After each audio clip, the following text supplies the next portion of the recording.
빛이라는 제목으로 말씀을 나누도록 하겠습니다. 내가 빛이다, 예수님께서 말씀하셨습니다. 그 말씀에 우리 인생에 있는 그림자를 어떻게 사라지게 할 것인가, 이게 다 우리의 고민거리 아닙니까? 우리 인생에 그림자가 다 있지 않습니까? 말씀을 나누기 전에 지난주의 말씀을 먼저 점검해야 됩니다. 그래야 오늘 본문의 말씀을 이해할 수 있는 말씀이기 때문에 그렇습니다. 지난주에 우리가 말씀을 묵상할 때 우리가 가장 기억에 남는 그 사람은 가늠한 여인이겠지요. 그러나 그러면 안 됩니다. 가늠한 여인이 기억에 남아있으면 안 돼요. 그것은 우리의 삶에 자칫 잘못하면 그 본문 지난주에 1절에서 11절의 말씀의 핵심이 가늠한 여인을 예수님께서 어떻게 용서해 주셨는가가 본문의 내용의 핵심이 아니에요. 지난주의 본문의 말씀의 핵심은 가늠한 여인을 가지고 와가지고 사람들 주목시키고 그 사람을 등장시켜서 책망하고 그 사람을 재판하려고 하는 그 바리새인들, 서기관들, 그들이 어떻게 해야만 변화될 수 있는가, 어떻게 해야 그들의 인생을 변화시킬 것인가가 핵심인 겁니다. 이 말씀은 꼭 지난번에 나누었던 38년 된 환자에 대한 말씀과 유사합니다. 38년 된 환자의 내용의 핵심, 그러면 다 한결같이 우리는 베데스다 이렇게 이야기합니다. 그러면 안 된다 그랬습니다. 여러분, 38년 된 환자가 있었던 그 38년 된 환자가 있었던 그 베데스다는 그 내용에 아무런 의미가 없습니다. 아무런 의미가 없는 이야기라고 그랬습니다. 왜냐하면 자비의 집이라고 하는 벳헤세드라고 하는 이 자비의 집은 자비가 없는 곳을 말하는 거거든요. 무한한 경쟁이 있어야 되고 다툼이 있어야 되고 싸워서 이겨야만 되는 그 집은 전혀 베데스다가 아니었습니다. 어쩌면 그래서 베데스다의 내용의 핵심이 되는 것은 38년 된 환자도 아니요, 베데스다도 아니요, 그 옆에 양문곁이라고 하는 그 양문이었습니다. 양문, 쉽게이트라고 하는 예수님을 의미하는 겁니다. 예수님을 향하여 들어갈 때, 그래서 그 사람이 병을 낫고 나서 제일 먼저 했던 건 뭐죠? 성 안에 들어갔다라고 이야기하죠. 성 안에 들어가서 사람들에게 이렇게 외치잖아요. 예수가 나를 낫게 했다, 예수가 나를 치료했다, 예수가 나를 살렸다라고 외쳤잖아요. 그러니까 베데스다의 사건은 38년 된 환자도 아니에요, 베데스다도 아니에요, 바로 양문, 그 안으로 들어가야 하는 예수님을 만나야 된다는 것이 핵심이었던 것처럼, 지난주에 가늠한 환자의 핵심은 가늠한 환자가 아니었습니다. 우리는 세 가지 나누었죠. 첫째, 돌을 좀 내려놓고 사십시오. 왜 돌을 들고 삽니까? 누군가에게 돌을 던졌어, 누군가에게 상처를 줘야 되고, 누군가에게 비난하고, 누군가를 업무하고, 누군가를 모함하고, 누군가에게 그렇게 재판장이 되어서 살아가는 그 인생에 대하여 그 바리새인들을 향하여 예수님께서 책망하고 있는 겁니다. 그러니까 여러분, 이 가늠한 여인의 핵심이 아니라 어쩌면 바리새인들, 너희들이 바로 저 가늠한 여인보다 훨씬 더 악한 사람이라는 것을 예수님께서 꾸짖고 있었던 것이죠. 그래서 가르쳐 줬던 것, 우리의 인생에 새로운 삶을 살아가는 그 방법, 어떻게 하면 우리도 돌을 내려놓을 수 있는 인생이 될 수 있을까? 바리새인처럼 돈을 들고 살아가는 인생이 아니라 돌을 내려놓을 수 있는 방법이 뭘까를 어떻게 알려줬죠? 시선으로 알려드렸죠. 시선을 바꾸라고 이야기했어요. 바리새인들, 서기관들은 시선을 누구에게 주목시켰죠? 가늠한 여인에게 주목시켰다니까요. 큰 문제를 일으켰던 것처럼 말하는 그 가늠한 여인, 정말 그 본문의 내용이 가늠한 여인을 용서해 주었다면 우리는 그 본문에서 누구도 찾아야 되는 거죠? 가늠한 남자도 찾아야 되죠. 가늠한 남자가 보이지 않잖아요. 그러니까 가늠한 남자는 이야기하지 않고 가늠한 여인만 이야기했다는 것은 가늠한 사람에 대한 이야기를 말하고 싶었던 것이 아니라 그를 향하여 돌을 던지고 있는 그 사람들, 그러니까는 돌을 들어가지고 다 그 여인을 바라보면서 그 여인을 던지려고 할 때 예수님께서 하셨던 방법은 고개를 숙이고 땅에다 글씨를 썼어요. 그렇죠? 뭐라고 썼다 했죠? 1부 때 제가 뭐라고 썼어요? 그러니까 1부 때 너나 잘하세요. 그거 아니라고 말씀드렸는데요, 그죠? 그냥 재밌으라고 한 거죠. 너나 잘하세요. 그거 아니에요, 그죠? 그 글씨는 뭘 썼는지 알아요, 몰라요? 몰라요. 모르는 게 맞아요. 알 필요도 없고요, 모르는 게 정답이에요. 아마 그게 무슨 글씨였는지 알면 지금까지도 회자가 되었을 거예요.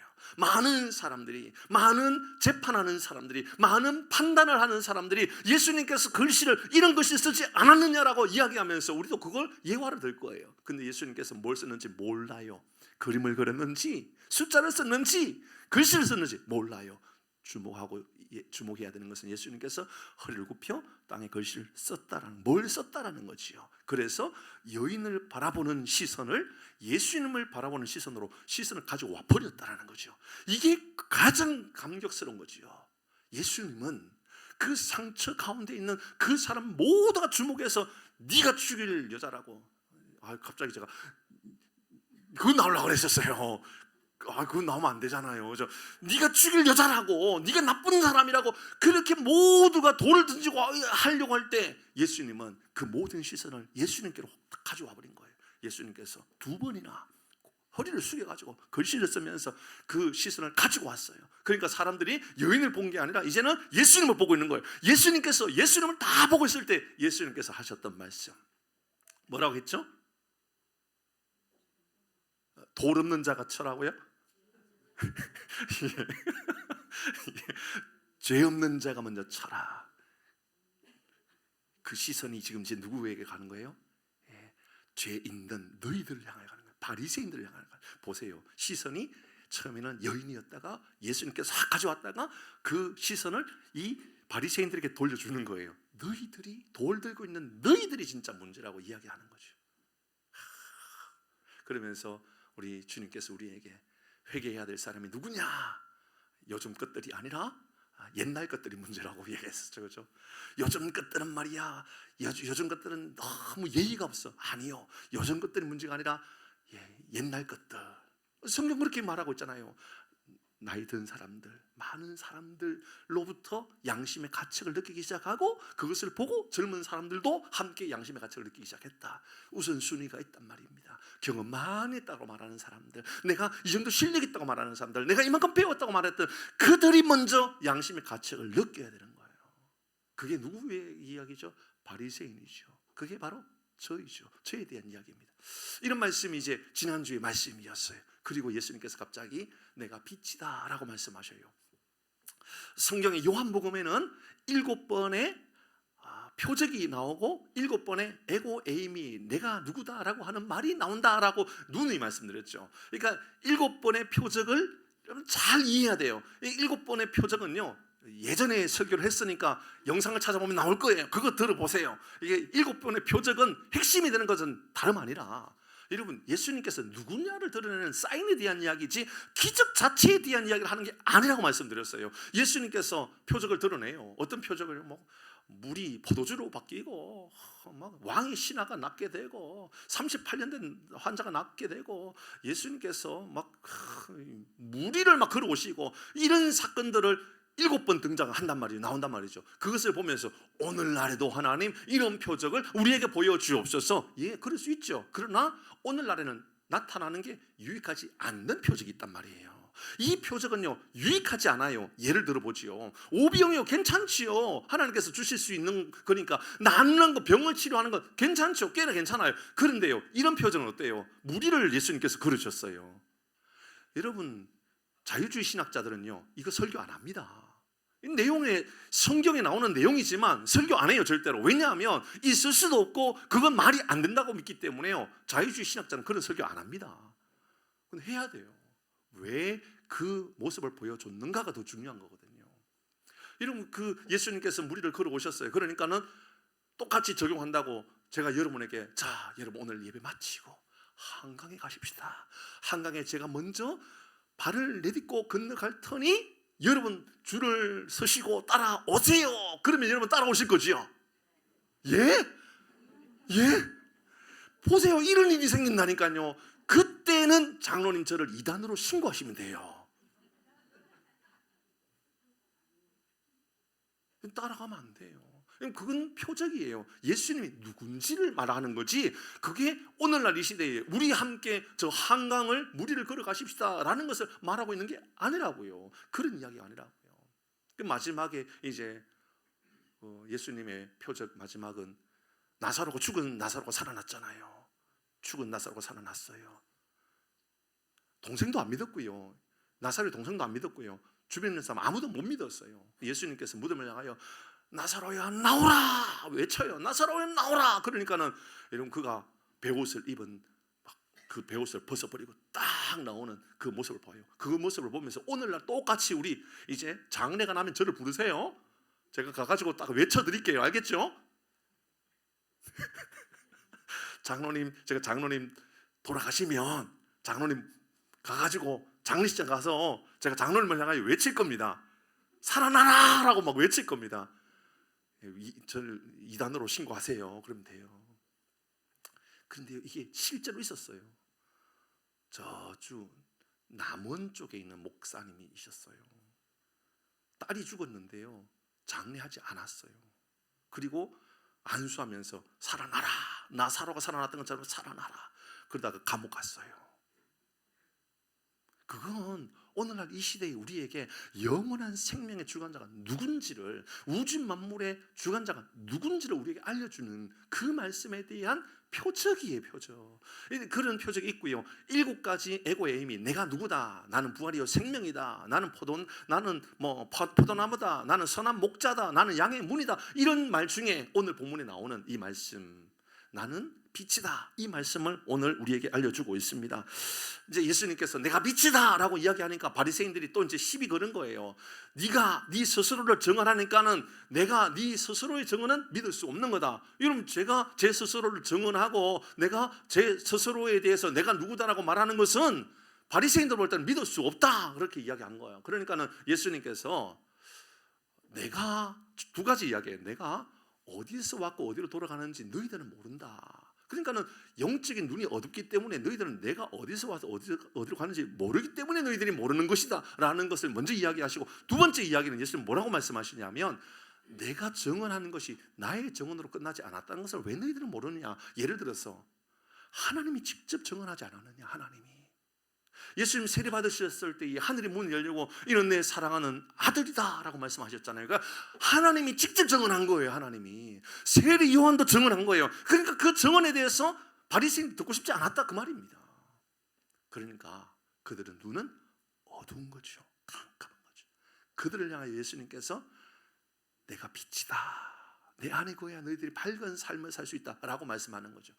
오늘 이 본문의 말씀, 요한복음 8장 12절에서 20절의 말씀을 이해하려고 그러면요, 꼭 먼저 접해야 되는 중요한 한 절이 있습니다. 오늘 본문의 말씀에 어쩌면 이 말씀으로 연결해야만 오늘 본문의 말씀을 이해하기가 수월한 거예요. 그게 무슨 말씀이냐면, 저도요 이 말씀을 어제 저녁 늦은 시간까지 이 말씀을 제가 붙잡지 못하고 있다가 말씀을 묵상하고 계속 묵상하고 준비하다가 죄송하지만 어제 저녁에 한 9시, 10시 넘어서 비로소 제가 이 말씀, 제가 이 말씀을 왜 보지 못했지? 이 말씀이 오늘 본문의 말씀의 전체를 깨닫는 키와 같은 말씀이라는 것을 사실 어제 늦게 알게 되었어요. 그리고 나서 전 잠을 자는 너무 힘들었어요. 잠을 못 잘 정도로 이 말씀이 너무 저에게 귀한 말씀이에요. 몇 절 말씀이었을까요? 20절 말씀입니다. 보십시다. 20절 말씀, 오늘 본문의 20절입니다. 읽으시고요, 눈에 들어오는 단어를 찾으십시오. 같이 읽습니다. 시작. 이 말씀은 성전에서 가르치실 때에 헌금함 앞에서 하셨으나 잡는 사람이 없으니 이는 그의 때가 아직 이르지 아니하였음이니라. 어떤 단어가 들어와요? 그렇죠. 헌금함이 들어오죠. 여러분, 오늘 분명히 말씀이 이상하잖아요. 내가 빛이다, 내가 빛이다, 내 안에 거해야만, 나를 따라와야만 너 인생의 어둠이 사라진다, 그림자가 사라진다 라는 말씀을 하셨다가 왜 마지막에 이 말씀하셨던 곳이 헌금함 앞이었었다. 무슨 말이냐, 이렇게 제가 말씀 전하잖아요. 그러면 이미 이곳에는 마음의 문을 닫고 오늘 목사님은 헌금 설교하겠구나, 그걸 마음의 문을 닫아버리는 사람이 있어요. 그만큼 손해가 없어요. 그 이야기가 아니거든요. 헌금에 대한 이야기 하려고 하는 게 아니에요. 이 헌금함이 도대체 뭘까? 이걸 알아야지 오늘 본문의 말씀을 이해할 수가 있는 말씀이에요. 그래서 오늘 본문의 말씀을 이해하면서요, 이 말씀 없이 간다라는 것은 굉장히 조금 이상한 말씀이 될 수 있어요. 여러분, 예루살렘 성전 한번 볼까요? 예루살렘 성전은 이렇게 생겼습니다. 제일 위쪽에 보니까 제일 위쪽에 안쪽에 지성소가 있고 회막이 있고 성소가 있고 현관이 있고 내려오면 여름 올 때 왼쪽에 물두멍이 있고 밑에 제단이 있고 제물을 잡는 곳이 있고 이거 다 알아요. 우리는 이미 성경을 이 말씀을 다 우리가 묵상했던 말씀이었었어요. 그리고 여기를 제사장의 뜰이라고 표현하고 있죠. 제사장이 들어가는 곳이라는 얘기입니다. 그 다음 칸 안의 내용에 바로 밑에 제사장의 뜰 바로 밑에 뭐가 써 있어요? 보이네요. 이스라엘의 뜰이죠. 예, 남자들만 들어갈 수 있는 뜰이에요. 그러니까 여기까지는 남자들이 들어가는 거예요. 남자들이 들어가는데 제사장의 뜰에는 남자도 못 들어가고 제사장들만 들어간 거예요. 근데 그 밑에 보면 밑에 계단을 타고 내려오면 십자가 모양의 큰 마당 같은 곳이 있죠. 뭐라고 써 있어요? 여인의 뜰. 여인들만 들어가는 뜰이 아니고요. 여인들은 여기까지만 들어간다라는 거였었어요. 이 여인의 뜰 안에 13개의 연복에 오늘날 말하면 헌금함이라는 게 있었단 말입니다. 뿔 모양으로 나팔 비슷한 모양으로 되어 있는 그런 헌금함, 그게 그 앞에 있었다 그 말이에요. 그러니까 여인들 모든 사람들이 모여드는, 그게 여자든 남자든 누구든지 모이는 그 장소에 13개의 연복 헌금궤가 있었었는데 그 앞에서 제사장들도 그곳에 바리새인들도 서기관들도 많은 사람들 모이는 이곳에서 지금 이 일이 일어나고 있다라는 거죠. 그러면 그 헌금함에 들어가는 그 돈이 어떤 용도였느냐? 성전을 밝히는 기름을 구입하고 기름을 준비하는 데 사용되어졌던 게 바로 이 연복의 돈이었단 말입니다. 그러니까 그 돈으로 내가 드려지는 헌금함으로 하나님의 나라를 환하게 비추게 하는 역할을 했다 그 말이에요. 그곳이 바로 이 여인들의 뜰에 있었던, 누구나 들어가는 그 뜰에 있었던 헌금함 앞에 있었단 말입니다. 그러니까 모두가 헌금함 앞에 딱 드리면서 조금 전에 제가 헌금하는데 헌금이 막 날렸어요. 그죠? 제가 얼마나 깜짝 놀랐는지, 제가 오늘 이 말씀을 전하면서 이 이야기는 내한테 하는 이야기구나 이런 생각이 들었어요. 저한테 하나님께서 주시는 메시지구나, 네가 정신 차려라, 이런 말씀을 확 들었어요 제 안에. 자, 사람들이 동전을 드리든 뭐 다 동전이죠. 어떤 물건을 드리든 그 연복의 안에 헌금을 드림으로 하나님, 내가 하나님 나라를 비치기를 원합니다. 하나님, 내가 헌신합니다. 제가 이렇게 섬김으로 말미암아 하나님의 나라가 선포되어지기를 원합니다 라는 마음을 가지고 모두가 헌금하는 그 자리였는데 말이지요, 바리새인들은 그곳에서 어떤 일들을 했느냐, 헌금을 그들은 어떤 마음을 가지고 있었느냐에 대한 이야기인 거예요. 마태복음 말씀을 보도록 하십시다. 23장 23절 말씀을 보니까 바리새인들의 예물은 이런 예물이었습니다. 보십시오. 같이 합니다. 시작. 화 있을진저 외식하는 서기관들과 바리새인들이여, 너희가 박하와 회향과 근처의 11조를 들이되 율법에 더 중요한 바 정의와 긍휼과 믿음은 버렸도다 됐습니다. 보세요. 서기관과 바리새인들의 헌금의 모습은 어떤 모습이었느냐? 박하와 회향과 근처의 11조를 드렸다. 이게 뭘까요? 이게요, 집에서 사용하는 조미료의 일종이라 보면 돼요. 조미료. 그러니까 바리새인들이 얼마나 헌금이 철저했느냐면 조미료를 11조를 들 정도로, 조미료도 하나님, 제가 이 조미료 한 통이 있는데요, 여기 열의 하나를 분리해서 하나님께 먼저 드리고 나머지 9개만 조미료는 내가 사용할게요, 이런 마음을 가지고 있었던 사람이에요. 그런 마음을 가지고 있다면 대단한 마음으로 보이잖아요. 근데 대단한 마음이, 이런 마음 한번 보십시다. 오늘 주일날 교회 오면서 11조 오늘 하신 분들도 많이 있죠. 11조 하셨어요. 이거 말고요, 집에 있는 조미료 11조 가져오신 분, 집에 있는 조미료 11조 해야 될 거 아니에요. 보세요.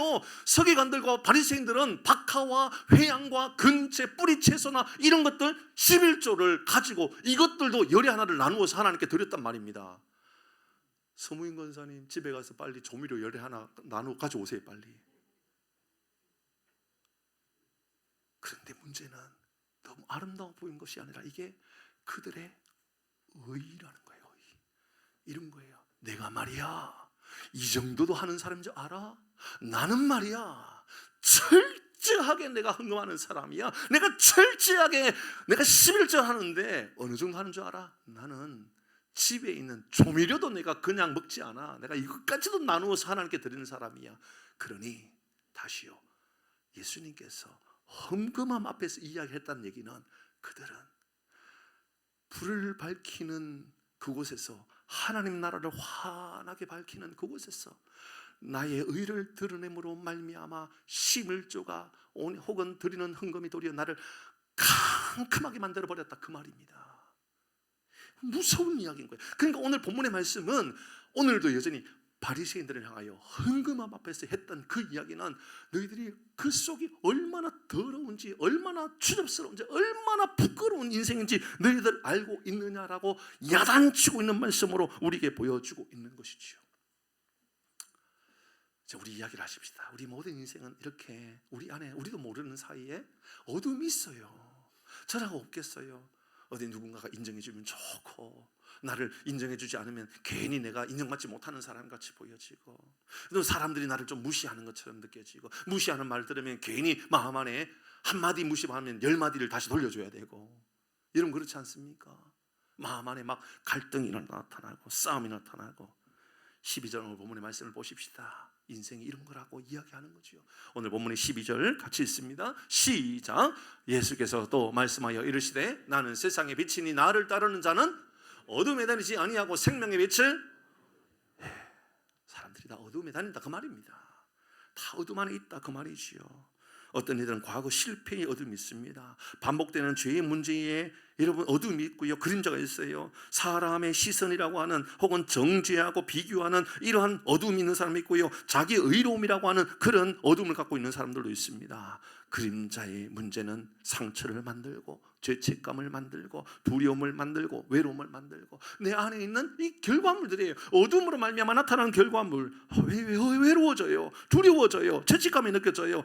나 때문이라고 생각하는 자꾸 그런 마음이 들어가는 거죠. 사단이 이런 마음을 드는 거죠. 막막한 미래에 대하여 두려움이 생기는 겁니다. 다른 사람들 다 웃고 살아가는데 나만 어두운 것 같아요. 나도 웃어요. 근데 웃는 게 아니에요. 다른 사람 웃기 때문에 나 같이 웃어주는 것뿐이지 내 안에는 웃음이 아니라 쓴 웃음이 남아있는 이런 삶을 살아가는 사람들이 있어요. 우리는 지난주 가늠하다 잡힌 여인을 보면서 가늠한 여인에게 돌을 던지려 하지 말라고 이야기했어요. 돌을 던져야 될 것은 나 자신에게 던져야 되지 왜 남을 향하여 책망하고 던지려고 그러느냐. 하나님께서 그를 책망하고 하나님께서 그를 돌이키고 돌아오게 하는 거지. 우리의 역할은 나를 향하여 내가 돌을 던질 수 있는 사람인지를 점검하는 게 훨씬 더 중요하다라는 말씀을 드렸죠. 사실 돌을 던져야 했던 나는 돌을 맞아야 했던 사람이었던 겁니다. 가장 거룩해 보이고 가장 좋은 신앙을 보이는 바로 내가 이 문제의 깊은 뿌리에 있다는 거죠. 자, 누구나 이런 어둠이 있어요. 뭐 더 설명할 이유가 없지요. 여러분에게도 여러분 가정사에, 여러분 가족사에 뭐 그런 다 아픔들이 있지 않겠습니까? 그림자들 있지 않겠습니까? 그거 뭐 덜 추워낸 이유가 없을 정도로 아픔들이 많이 있겠죠. 부부관계라든지 자녀의 문제라든지 사업장의 문제라든지 직장의 문제라든지 조만간 이제 내가 회사를 계속 다닐 수 있을지 없을지를 고민해야 되는 사람들 얼마나 많이 있겠어요. 문제를 덜 추워내야 되는 게 문제가 아니라 어떻게 해결할 것인가. 우리 거기에 초점을 맞추면 되잖아요. 오늘 성경은 우리에게 그래서 우리 인생의 그림자를 어떻게 거두어낼 수 있을까입니다. 그림자를 사라지게 하는 방법이 뭘까입니다. 어떻게 하면 그림자가 사라집니까? 12절 다시 같이 읽습니다. 12절 시작.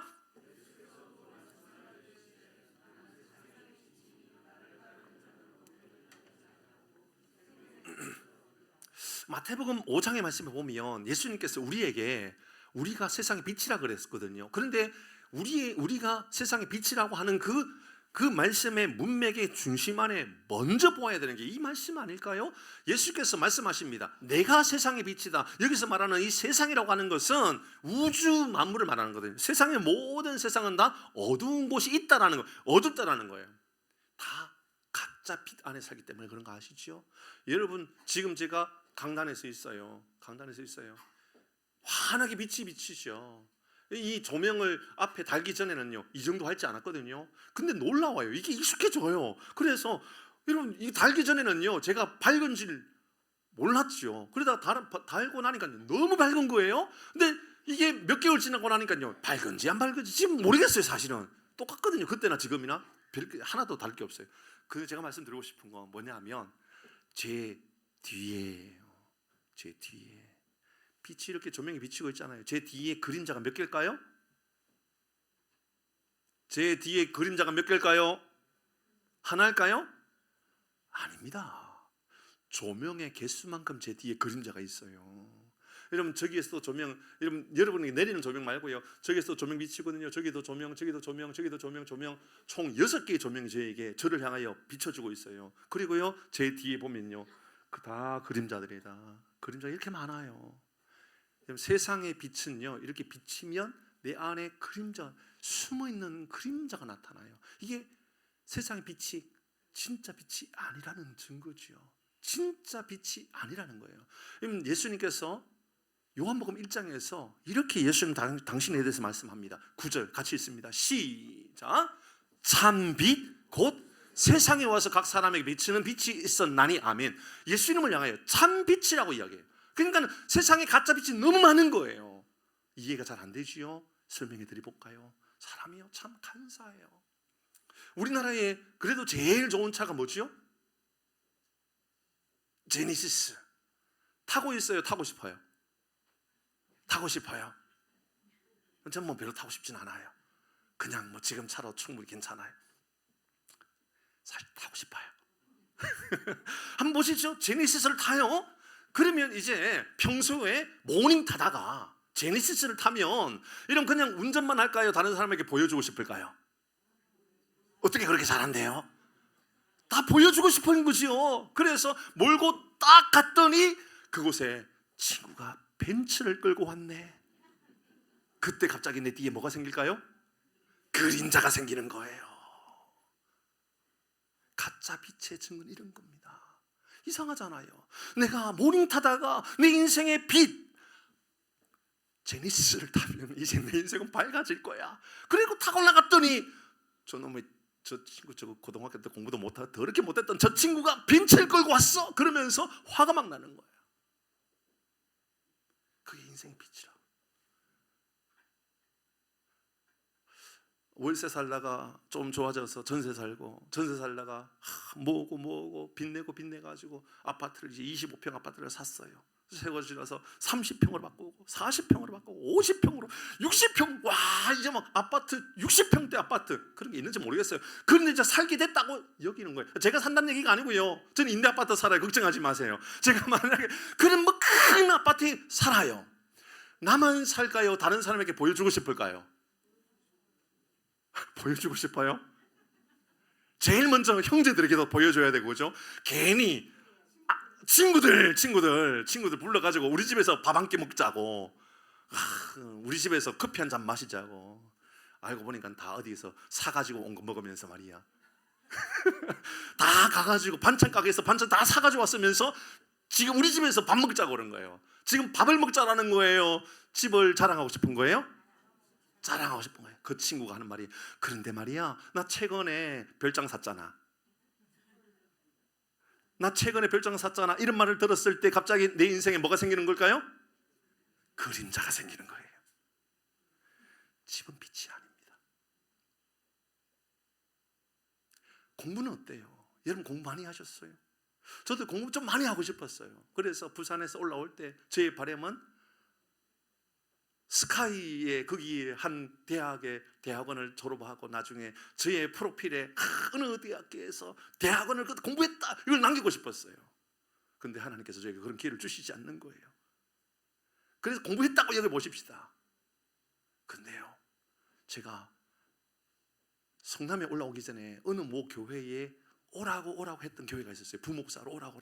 저 강남에 있는 교회인데요. 결정적으로 제가 못 갔어요. 거기에 다 결정 났는데 내려가는 길에 제가 문자로 목사님께 문자 드렸어요. 목사님, 제가 못 가겠다고. 왜 못 가겠다고 했을까요? 그 목사님이 대학원을 옥스포드에서 했고 또 박사는 하버드에서 했더라고요. 저는 지방대 출신인데 제가 거기 가면 제 안에 그림자가 막 비춰질 것처럼 보여지는 거예요. 못 가겠더라고요. 가면 너는 어디 출신이야? 예, 저는 듣보잡입니다. 이런 말밖에 할 게 없는 것 같아요. 듣도 보도 못한 잡놈입니다. 이런 말이 저에게 들려질 것 같아가지고. 보시지요. 어디에 그림자가 없습니까? 공부 좀 하면 그림자가 없습니까? 좀 많이 배우면, 많이 공부하면, 아니 많이 벌면 그림자는 사라집니까? 건강은 어떤가요? 건강해졌다고 이제는 막 좀 튼튼해졌다고. 그래 친구 만나서 목욕탕 갔더니 헬스 다니는 친구를 만났네. 그때부터는 이제 숨어야 돼요. 이 목욕탕 앞으로 안 가. 우리 인생이 그렇다니까요. 세상에 다 가짜 그림자들이에요. 가짜 빛이라니까요. 가짜 빛. 그 빛이 나를요 내 인생의 그림자로 자꾸 보여지게 하는 거예요. 예수님 말씀하셔요. 참 빛이 있다. 내가 참 빛이다. 저는 이 말씀이 제 인생에 얼마나 큰 감동이 될지 몰라요. 여러분 혹시나 통닭 중에 가마치 통닭이라는 곳 알아요? 가마치 통닭? 아세요? 아시는 분 잠깐만요. 이상한 집사님 가마치 통닭 아세요? 장로님 가마치 통닭 아시죠? 맛있어요? 아니, 잠깐만 드셔보신 분은 뭐 여쭤보는 거예요. 뭐 드셔보셨어요? 맛있어요? 옛날 통닭 맛이에요? 맛있진 않아요? 재미가 없어요. 맛있다 그래야지 제가 사달라고 그럴 건데 그걸 왜 안 사줬어요? 그럴 건데. 네, 저렴해요. 김재곤 사장님, 회장님 프랜차이즈 연지 3년 만에 매장 850개, 프랜차이즈 850개 매장이 열렸고 연 매출 도개업, 그러니까 닭을 잡고 정리해 가공하고 유통하는 것까지 합쳐서 1년에 2천억의 매출을 올리는 사장님이 최근에 간증하면서 이런 이야기를 해요. 전 조만간 이제 은퇴하고 복음을 위하여 살 겁니다. 전도하고 선교하고 이런 위하여 살 겁니다. 그리고 지금까지 벌었던 것 95%에서 95%는 하나님 나라를 위하여 사용하고 복음을 위하여 사용하고 저는 제 자녀에게 5%에서 10%만 남기고 다 돌려줄 겁니다. 어떻게 이런 이야기를 하게 됐을까요? 저는 그의 인생의 어렸을 때 모습을 보게 되었어요.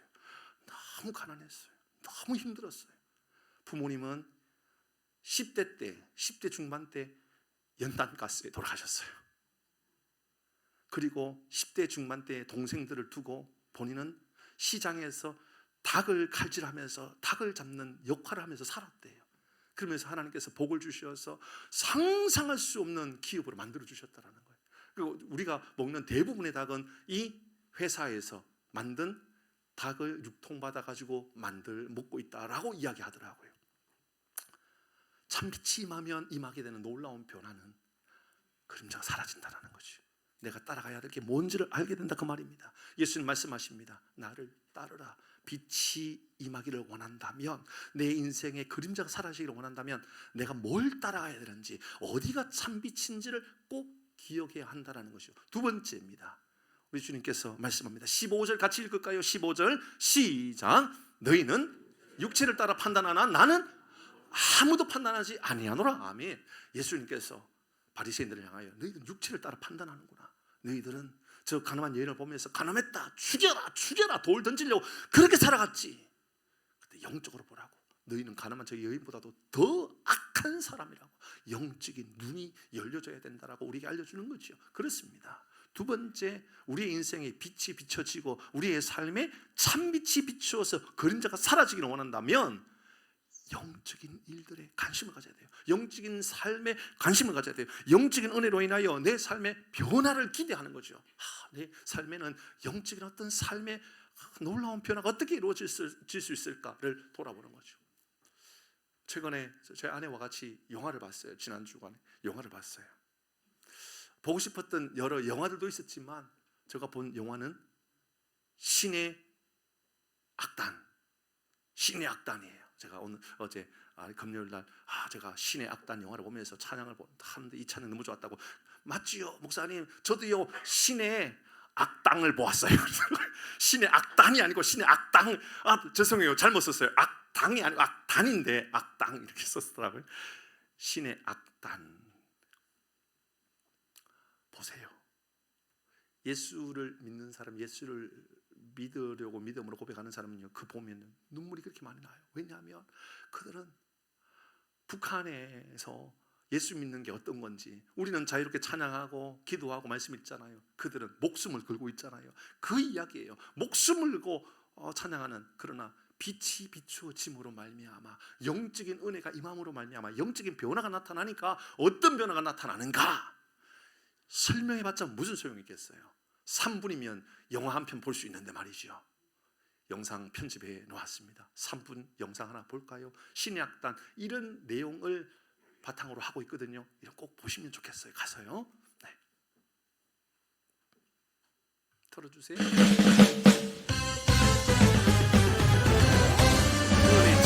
이렇게 찬양하잖아요.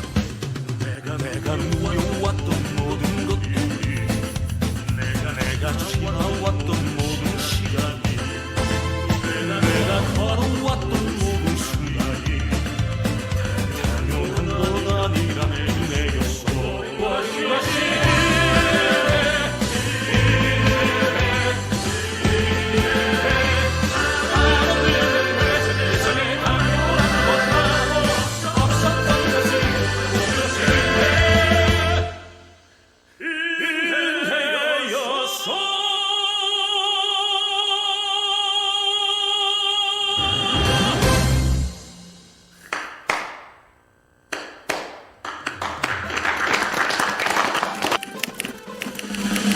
악단은 악단인데 가수 어디 갔어?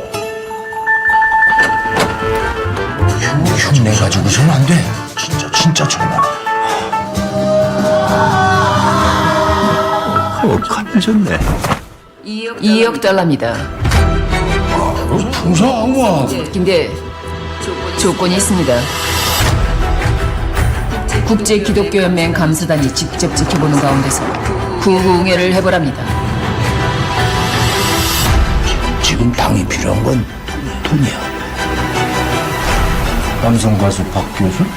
이거 동물 좀 아닐까? 닮은 얘기는 하지 맙시다.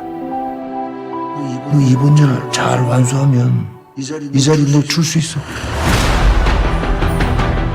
당의 믿음에 충성으로 보답합시다. 지금부터 시인의 악단을 소개하겠습니다. 반동 분자가 여기 있다지 않습니까?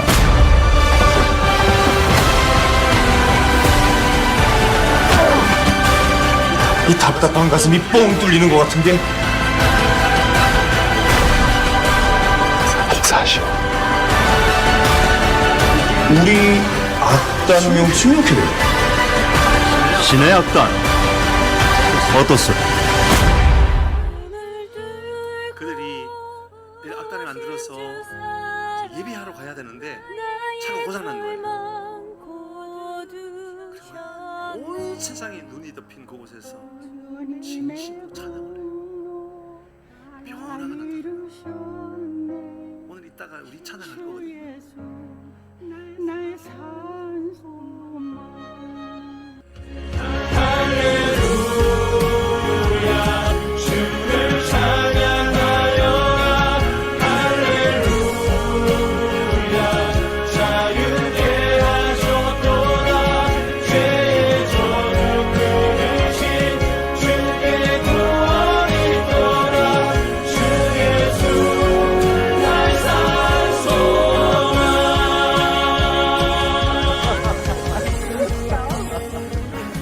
내용은 이런 겁니다.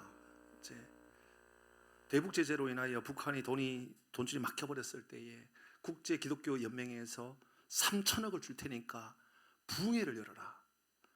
그러니까는 북한에서는 이제 보이부에 사람을 시켜가지고 예수 믿는 사람을 잡아서 다 죽여버리고 가둬버렸던 그 사람들이 악단을 구성을 하는데 그냥 노가다판에나 돌아다니고 있는 그 악단, 별로 쓸모없는 것처럼 보였던, 알고 보니 그들은 진짜 신실한 크리스찬들, 숨어서 예배했던 사람들이었거든요. 그들을 부르고, 근데 노래 부를 사람이 없는 거예요. 그래서 보이부 간부였던 그 사람, 오늘 본문 여기 나오는 아까 노래 박수 쳤던 그 두 사람, 그 사람을 노래를 시켜요. 그러니까는 노래를 하고 계속 노래를 하고, 근데 가짜인데 진짜보다도 더 진짜 같은 팀을 만들어야 되니까 기도해야 되잖아요. 그러니까는 막 주야 연습을 하는 거예요. 가짜로 주야 하고 성경 읽는데 이제 성령도 제대로 읽어야 되잖아요. 가짜인데 진짜보다도 더 진짜 같아야 되니까. 그러다가 오늘 아까 나왔잖아요. 가슴이 뻥 뚫리는 뭔가를 느끼게 되었다. 그리고 이들이 간첩을 잡아야 되는, 간첩이 아니라 예수 믿는 사람을 잡아야 되는 그들이 이 사람들을 탈북시켜버려요. 그리고 자기네들은 총에 맞아 죽어요. 이 내용의 상당 부분은 사실을 담고 있는 내용이라고, 처음에 시작할 때 그랬어요. 본 내용은 사실을 담고 있는 내용이라고 이야기하고 있어요. 우리는 찬양이 너무 자유롭잖아요. 우리는 너무 쉽게 찬양하고 너무 쉽게 하고 있잖아요. 그런데 그들은 그렇지 않았단 말이에요. 목숨을 걸고 찬양하고 목숨을 들고 기도하고. 저는 오늘 본 말씀을 마무리하면서 제 마음 안에 이런 결단과 고백을 우리가 함께 나누고 싶어요. 여러분, 빛이 내 인생에 비춰지면요, 영적인 변화가 나타나는 거예요. 그래서 찬양하는데요, 그냥 찬양할 수가 없게 돼요. 말씀을 듣는데 그냥 말씀을 듣지 않게 돼요. 이런 기도하는데요, 그냥 기도하는 것이 아니라 예수 나도 만나보고 싶다. 내 인생에 뻥 뚫린 것처럼 느껴지는 죽음조차도 내가 두렵지 않는 인생의 삶을 살아가야 되겠다. 여러분, 한번 그렇게 살아보시지 않겠습니까? 여러분, 그런 삶을 어떻게 살아갈 수 있을까요? 내 인생에 가짜 빛이 비추어서 또 다른 그림자를 수만 개를 만드는 인생으로 살아갈 겁니까? 아니면 참빛, 그 빛이 내게 비추어져서 내 삶에 빛이 사라진 삶을 사시겠습니까? 말씀을 마무리합니다. 마태복음 11장 28절 말씀 같이 합니다. 시작. 수고하고 무거운 짐진 자들아 다 내게로 오라. 내가 너희를 쉬게 하리라. 아멘. 이 말씀을 오늘 본문의 말씀에 그대로 적용하니까 이런 말씀이에요. 그림자가 있냐? 어두운 그림자가 그렇게 너의 인생을 힘든 무거운 짐으로 만들어 놓았냐? 내게로 와라. 나를 따르라. 그러면 참된 쉼이 임하게 될 것이다. 이 복이 임하기를 주의 이름으로 축복합니다. 아멘. 이제 찬양할 텐데요. 제가 주중에 이 찬양 너무 하고 싶어가지고 제가 아마 못해도 최소한 50번 이상은 불러본 것 같아요. 정말 많이 불렀어요. 기타 치면서도 찬양하고 MR 틀어놓고도 찬양하고 집에 오가는 길에도 찬양하고요. 집에 가면 이게 이제 집에 끝나기 전에 집에 도착하기 전에 집에 도착했는데 아직 음악이 안 끝나면 집에도 올라가지도 않고 이 찬양 다시 불러보고 가고 그랬다. 찬양에 이 찬양의 가사는 이런 내용입니다. 1절과 2절은 세상에 얼마나 어둡냐.